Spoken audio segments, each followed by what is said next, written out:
Hello, I'm Josh Jerome, the Community and Economic Development Specialist for the City of Montpelier. Today, we're going to give you a brief presentation on the first phase of the Country Club Road project, the master planning of the 134-acre former golf course the City of Montpelier purchased in July of 2022.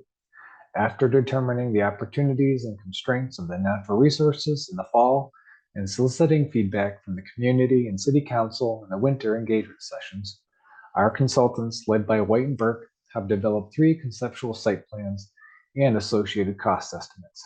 Today, you are going to hear from Stephanie Clarke, Vice President of White and Burke, who's going to provide you a summary of the process thus far and an introduction to the three conceptual site plans and cost estimates. So without further ado, here is Stephanie Clarke from White and Burke. Thank you for taking a few minutes to hear an update on the spring stage of the master planning process for the city-owned Country Club Road property. I'm Stephanie Clarke of White and Burke Real Estate Advisors, the lead consultant to the city, along with VHB and Black River Design on the first phase of this master planning effort.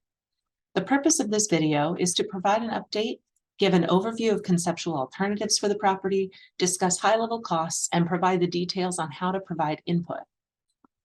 The city has spent the last year listening to the community's ideas and priorities for the usage, layout, and design of this property. Over the winter, this team hosted a series of meetings, launched an informational campaign, and took a citywide survey to gather input on the direction for the design of the master plan phase 1 concept. This data was synthesized and brought to the City Council in March, which brings us to the current spring stage, where we are hosting more meetings over the coming weeks, providing additional information and issuing a new survey to gather input on the final concept alternatives. This input will be brought back to City Council in May with the team's recommendations for a final concept plan. And the last step of this phase 1 planning will conclude with the actionable master plan document, which will include the concept plan and a list of recommendations for phase 2 and beyond. Please note, this will not be the final land plan. Many factors are subject to change as a result of many more steps to come, further due diligence, and input of partners. We know that there is an immediate need for housing and recreation in this community, and there are many more steps required until the point of construction. The city is working hard to balance the importance of a transparent and inclusive process with due diligence best practices. In the winter stage, we discovered the biggest support was for a site balanced in meeting the high housing need and providing indoor and outdoor recreational opportunities for the entire city and region. The support was highest for housing product of a variety of types and income levels. There was also strong support for a balance of conservation, outdoor recreational opportunities, incorporation of spaces for Abenaki recognition, celebration, and education, amenities for the new residential communities, community gardens, trails, gathering spaces, connection of wildlife corridors, and connection to the surrounding network, including the bike path, traffic patterns, and future vehicular connections. There was strong support for energy efficiency and minimizing impact on climate, and strong support for minimizing impact to taxpayers. All of that input has been incorporated in the following concept plans.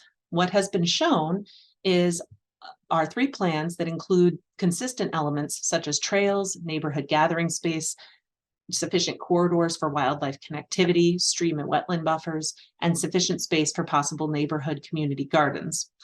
Each plan also shows a 12-acre space that is labeled Recreation and Community Zone, which has been designated for indoor and outdoor recreation programming to be determined in a future phase. A separate but parallel process is underway right now to make decisions about the uses, layout, partners, and design of the recreational and community needs that could fit on that area of the site. But it should be noted that there is no programming designed in that space now. In all three plans, at least 80% of the site is to be conserved as natural area. What is not shown on these plans are any developer specifics, such as level of housing affordability, exact housing product, which will greatly depend on market conditions and specific proposals and partnerships worked out between the city and the development partners. Specific technologies or design innovations are not shown, such as tiny house design or geothermal technologies. Neighborhood amenities are not shown, such as amphitheaters or playgrounds. Those will emerge in future phases. As mentioned above, recreational programming has not yet been designed, and while wildlife corridors have been accommodated on these layouts, they're not explicitly called out. Also of note, specific Abnaki locations are not to be placed in the concept plan at this phase.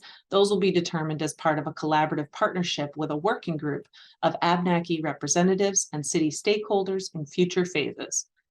Future plans will also incorporate further refined infrastructure detail. These plans now show a high-level conceptual infrastructure layout.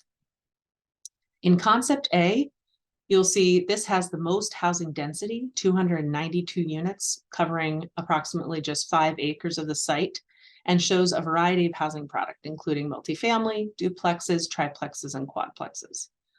In concept B, there's slightly less housing, but incorporates some single-family units for which there was some support. And in concept C, there's the least amount of housing at 184 units, instead providing the area north of the existing Elks Club building to add to the total open space, and also decreasing the multifamily at the center of the site. These concepts are available on the website for further review. Also, at this stage of conceptual planning, it is appropriate to address the issue of cost. To achieve this goal of additional housing, the city's infrastructure role will be crucial. How this will evolve relative to private housing development partners is still very much conceptual. This could be configured in a variety of ways, but we know that there will be infrastructure required.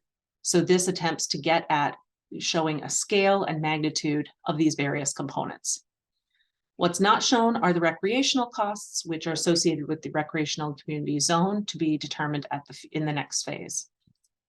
This detailed matrix, which is available on the website to be reviewed in further detail, shows the costs associated with the infrastructure on site and the infrastructure improvements that could vary between the 3 concepts, such as the intersection improvement.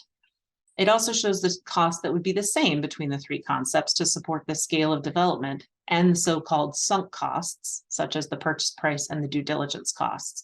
These are inherent with any of the 3 concepts. In the section below that, we estimate some grant funding and project tax revenue that would vary between the 3 concepts because of the quantity of housing units. The most significant funding source for this infrastructure is the use of TIF.